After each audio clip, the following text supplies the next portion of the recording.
NDTV, and you're watching NDTV Profit.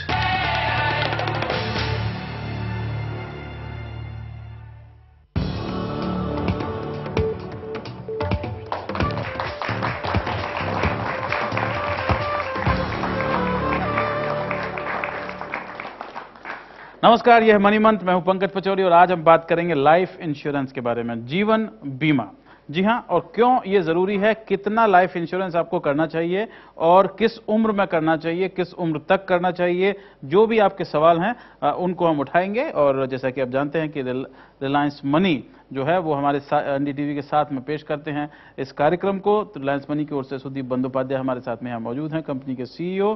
और साथ ही आज खास तौर से हमने बुलाया है यूएस रॉय साहब को, जो कि मैनेजिंग डायरेक्टर और सीईओ हैं SBI life, state bank of India life के। बहुत बहुत शुक्रिया आप दोनों का यहाँ पर आने के लिए। पहले मैं लोगों को ये जल्दी से बता देता हूँ कि हिंदुस्तान में अगर आप देखें कि लाइफ इंश्योरेंस अगर हम कि कहां पर कितना लाइफ इंश्योरेंस जो है उसका प्रचलन है, तो उसमें आपको जानकर बड़ा आश्चर्य होगा कि नागपुर जो शहर है उसमें सबसे ज्यादा लाइफ इंश्योरेंस पेनिट्रेशन है हमारे मुल्क में। उसके बाद बेंगलोर का नंबर आता है, उसके बाद सूरत का, उसके बाद चंडीगढ़ का, उसके बाद पुणे का, उसके बाद कोलकाता, जयपुर, जालंधर, कोयम्बटूर। ये एनसीएआर और एफसीआर की जो नई रिपोर्ट आई है हिंदुस्तान के 20 शहरों के बारे में, ये उसका वो है। लेकिन अगर बाकी हम देश को देखें तो हमारा जो लाइफ इंश्योरेंस का जो टोटल पेनिट्रेशन है वो बहुत हिंदुस्तान में कम है। इसका मतलब क्या ये है कि लोगों को अपनी जिंदगी की चिंता नहीं है? कुछ जिंदगी की चिंता है,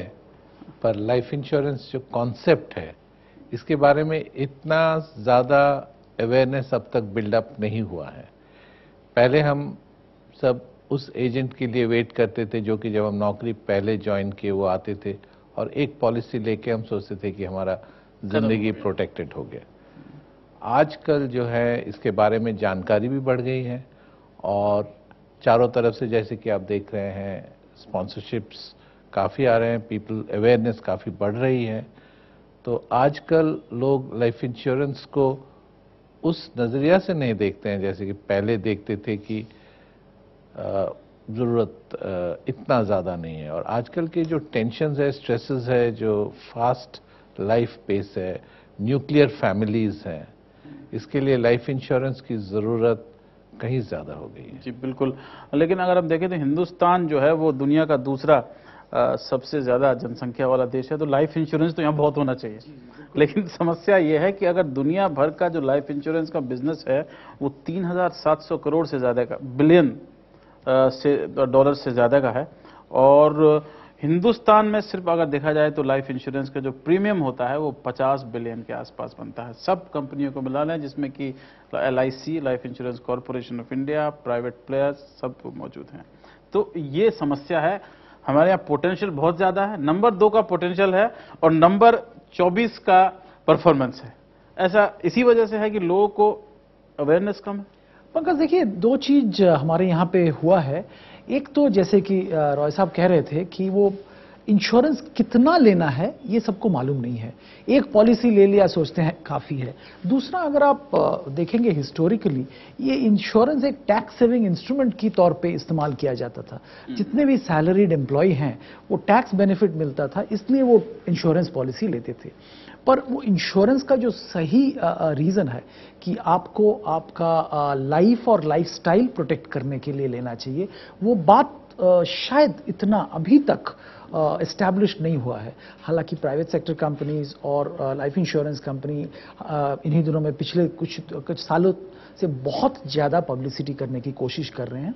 लाइफ इंश्योरेंस कंपनी के बहुत सारे एजेंट्स भी हैं, बाकी सारे प्राइवेट कंपनीज भी बहुत जोरों से लगे हुए हैं इसको एस्टैब्लिश करने के लिए। बट मेरे ख्याल से थोड़ा और टाइम लगेगा ये समझने में सबको कि लाइफ इंश्योरेंस टैक्स बेनिफिट के लिए नहीं लिया जाता है। लाइफ इंश्योरेंस लाइफ और लाइफस्टाइल प्रोटेक्ट करने के लिए लेना चाहिए। जी बिल्कुल। और ये जो है अवेयरनेस, मैंने आपको शुरू में ये बताया उन शहरों के बारे में कि जहां पर सबसे ज़्यादा पेनिट्रेशन है वो देखा जाए तो ये शहरों में इनमें अवेयरनेस ज़्यादा है। जिसे कहते हैं ना कि फाइनेंशियल अवेयरनेस, चाहे वो सूरत हो, चाहे वो नागपुर हो, चाहे वो बेंगलोर हो, चाहे वो चंडीगढ़ हो, पुणे हो, ये वो शहर है छोटे हो सकते हैं लेकिन इनमें अवेयरनेस ज्यादा है, इसीलिए यहाँ पर लगता है कि ज्यादा पेनिट्रेशन लाइफ इंश्योरेंस जो लोगों के पास में है उनका है। देखिए, अगर हम देखें कहाँ से मैक्सिमम प्रीमियम आती है, अगर हम सब इंश्योरेंस कंपनीज के देखें तो इनमें से जो आप शहरों के नाम बताए, नागपुर, बेंगलोर, इनमें से एक आध शहर हैं, पर आता है। कई और भी शहर हैं जहाँ पे मुझे पता नहीं है ये स्टडी किस सैंपल से किया गया है, क्योंकि हमारे जो साउथ इंडिया का जो एक्सपीरियंस है, साउथ इंडिया में इंश्योरेंस अवेयरनेस काफ़ी है और पेनिट्रेशन किस आधार पर इसे नापा गया है वो मुझे पता नहीं है। जिन लोगों के पास में है सैंपल पॉलिसीज पर उसके हिसाब लिया से गया है। सैंपल। नागपुर सही बात है, क्योंकि हमारा काफ़ी पॉलिसीज नागपुर से आते हैं, काफ़ी प्रीमियम बेंगलोर से आती है, पर काफ़ी प्रीमियम मदुरई से आती है, कोयम्बटूर से आती है, जो कि मेन शहर नहीं है। जैसे चेन्नई, कलकत्ता, बॉम्बे, इन शहरों के अलावा भी जो छोटे शहर्स हैं, जो मतलब टियर 2 सिटीज जो कहलाते हैं, इनमें से काफ़ी आती है। जी बिल्कुल। अब हम आते हैं इस सवाल के ऊपर कि एवरेज एज जो है वो क्या होनी चाहिए एक लाइफ इंश्योरेंस पॉलिसी लेने के लिए, कब शुरू करना चाहिए? क्या बाप को बच्चों के लिए करना चाहिए या बच्चों को अपने बाप के लिए करना चाहिए? पंकज, करना तो दोनों को चाहिए, बच्चों को बाप के लिए चाहिए, बाप को बच्चों के लिए चाहिए। पर इसमें और एक तरह से हम देख सकते हैं, जैसे ही आप कोई अर्निंग शुरू करते हो, इमीडिएटली आपको अर्निंग को प्रोटेक्ट करने के लिए आपको कवर लेना चाहिए। अर्निंग प्रोटेक्ट मैं इसलिए बोल रहा हूं, शायद लाइफ इंश्योरेंस के परिभाषा में ये शब्द यूज नहीं किए करने चाहिए, पर आप देखिए क्या हम करने का कोशिश कर रहे हैं। आपकी मान लीजिए अर्निंग 6 लाख रुपया, एक एग्जाम्पल के तौर पे साल का 6 लाख रुपया है ना। अगर आपको कुछ हो गया तो आपके ऊपर जो डिपेंडेंट है, एक तो मानसिक रूप से वो बहुत ही दुखी हो जाएंगे, पर उसका तो कुछ कर नहीं सकते हैं, पर फाइनेंशियली वो 6 लाख रुपया आप जो अर्न कर रहे हो वो आना बंद हो जाएगा, आपको कुछ हो जाता है तो। ये 6 लाख आपको प्रोटेक्ट करना चाहिए। कैसे आप प्रोटेक्ट कर पाते हैं? आपको एक सिंपल सा भाषा में अगर बोले, आप अगर 10% आज के दिन में मान लीजिए आपको ब्याज मिलता है, रिटर्न मिलता है, तो अगर आप एक पॉलिसी लो जिसका सम एश्योर्ड 60 लाख है, तो आपका कुछ हो जाए तो आपको वो इनकम प्रोटेक्टेड होगा। आपके ऊपर जो डिपेंडेंट है वो 60 लाख उनको मिल जाएगा, और वो 10% के हिसाब से अगर रिटर्न मिल रहा है तो 6 लाख रुपया साल का रिटर्न मिलता रहेगा। पर कितना लोग हैं जिनके पास में लाइफ इंश्योरेंस पॉलिसी है भाई? ये तो बड़े समझदार लोग हैं। आपने इनको माइक है आपके पास क्या? आपने लाइफ इंश्योरेंस पॉलिसी क्यों ली? सर, ये एक बेनिफिट है जो हमें मिलता है। एज वी से, जब मैंने इंश्योरेंस लिया था, there is a lock in period called as for 3 years.